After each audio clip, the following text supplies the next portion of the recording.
दावत इस्लामी के राब्ता बराए मेडिकल डिपार्टमेंट के तहत 9 नवंबर 2025 को फैज़ान मदीना कराची में एक मीटअप हुआ, जिसमें मेडिकल डिपार्टमेंट से वाबस्ता आशिकान रसूल और दीगर इस्लामी भाइयों ने भी शिरकत की। शोबे के निगरान मजलिस पाकिस्तान ने इस्लाह उम्मत और नेकी की दावत के मौजू पर सुन्नतों भरा बयान किया। इस मौके पर माह नवंबर माह काफिला के तहत आशिकान रसूल को काफिलों में सफर करने और करवाने की तरगीब दिलाई गई। शुरका को दीन मतीन की खिदमत करने, दावत इस्लामी के दीनी माहौल से वाबस्ता रहने, हफ्तावार सुन्नतों भरे इज्तिमा और हफ्तावार मदनी मुज़ाकरों में शिरकत करने का ज़हन भी दिया गया, जिस पर शुरका ने अपनी अच्छी नीयतों का इजहार किया और दावत इस्लामी की काविशों को सराहते हुए मदनी खबरों को अपने तासुरात भी दिए। कुरान और सुन्नत के मुताबिक अमल करके जो है वो किस तरीके से हम लोगों की खिदमत कर सकते हैं, उस हवाले से रहनुमाई की गई।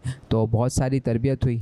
जो है वो उम्मीद करते हैं इंशाल्लाह आगे भी इस तरीके के प्रोग्राम होते रहेंगे, जिससे हम अपनी इस्लाह करते रहेंगे। हमें जो कुछ यहाँ पे सीखने का मौका मिलता है फिर हम डॉक्टर्स में इम्प्लीमेंट करते हैं और मज़ीद इसमें कोशिश करते हैं कि जो हम अपना माहौल डॉक्टर्स तक पहुँचाएँ, उनसे कुछ अपने व्यूज़ लें, प्रोग्राम्स में उनको लाएँ। बहुत अच्छी सी बातें सुनने को मिली। कुरान पाक की एक आयत मुबारक जिसमें अच्छों के साथ हो जाओ के मतलब तरगीब दी गई। और इसी सिलसिले में मेरी भी गुजारिश होगी कि आप सब भी अच्छे लोगों के साथ, उलमा के साथ, दीनदार लोगों के साथ वाबस्ता हो जाएं। इसी में हमारी दुनिया और आखिरत की भलाई है।